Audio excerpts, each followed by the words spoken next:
Talks between the province and the Peace Region began yesterday, citing a potential new fair share memorandum of understanding.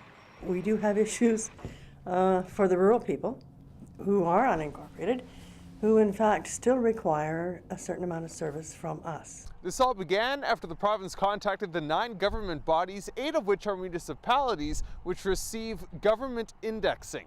Now, this indexing is calculated based on the number of employees outside of city limits who have access to municipal services. But fair share has a strong effect on rural communities as well. It has a significant effect because it allows us to be able to provide some services that we wouldn't necessarily be able to without having to go through a very long, expensive referendum. If the province believes indexing is too high, the amount Fort St. John receives this year and over the next 5 years could drop considerably. This would likely result in a property tax hike.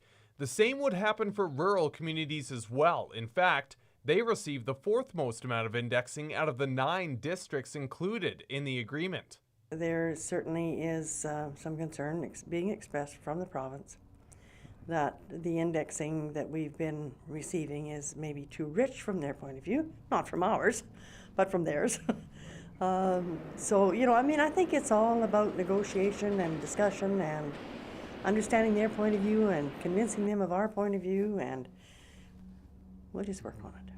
Another point is the current MOU doesn't expire until 2020, leading many to ask why the provincial government is asking to renegotiate this early. When they did the election promise, it said they were extending to 2030. We were all quite pleased with that. We really felt that they understood our situation and they knew how desperate we were to make sure that that fair share stays in place. Talks between the two parties will continue from now until April 30th. When asked for a comment, the ministry in charge of fair share was unavailable.